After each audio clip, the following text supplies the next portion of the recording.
सिया के पास परीक्षा खत्म करने के लिए 96 मिनट है।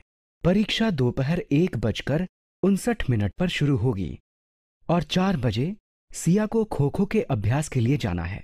तो हमें बताना है कि सिया के पास परीक्षा देने के बाद और खो खो के अभ्यास से पहले कितना समय होगा।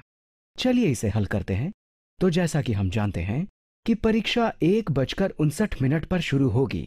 चलिए सबसे पहले हम एक संख्या रेखा बना लेते हैं। सबसे पहले दोपहर 2 बजे से शुरू करते हैं और उसके बाद 3 बजे और अंत में शाम 4 बजे पर निशान लगा देते हैं। और हम ये जानते हैं कि खो खो के अभ्यास का समय 4 बजे है। तो हम यहां लिख लेते हैं कि ये समय खो खो के अभ्यास का समय है और 1:59 परीक्षा का समय है। अब क्योंकि परीक्षा 1:59 पर शुरू होगी, इसलिए हम समय रेखा पर 1 बजे के भी निशान लगा लेते हैं। तो परीक्षा 2 बजे से 1 मिनट पहले यानी कि 1:59 पर शुरू होगी।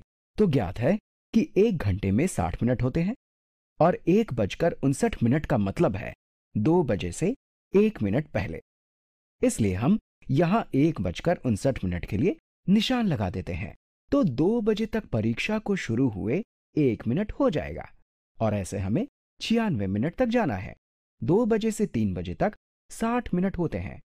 तो इस प्रकार परीक्षा को शुरू हुए 2 बजे तक 1 मिनट होगा और 3 बजे तक 61 मिनट हो जाएंगे। अगर हम 4 बजे तक का समय लें, 60 जमा 61 यानी कि ये कुल मिलाकर 121 मिनट के बराबर होंगे, जो परीक्षा के समय से ज्यादा समय है। पूरी परीक्षा 96 मिनट के बराबर है, इसलिए हम यहां 3 और 4 बजे के बीच में 96 मिनट के लिए निशान लगा लेते हैं। अब हमें देखना है कि 96 मिनट के बाद और 4 बजे के बीच में कितना समय बचेगा, यानी कि इन दोनों समय के बीच कितना अंतर होगा।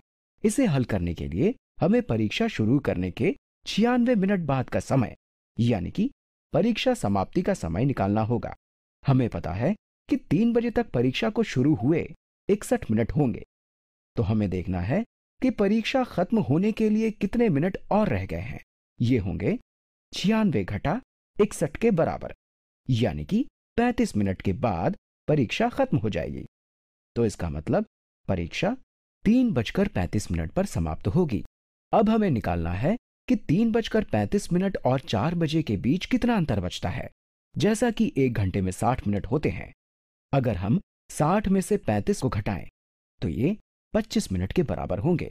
इसका मतलब है कि सिया के पास परीक्षा के बाद और खो खो के अभ्यास के बीच 25 मिनट का समय रह गया है।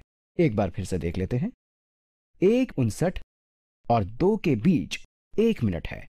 उसके बाद 3 बजे तक 60 मिनट और हो जाएंगे, यानी कि कुल मिलाकर 61 मिनट होंगे और फिर 96 मिनट खत्म होने के लिए 35 मिनट और लगेंगे।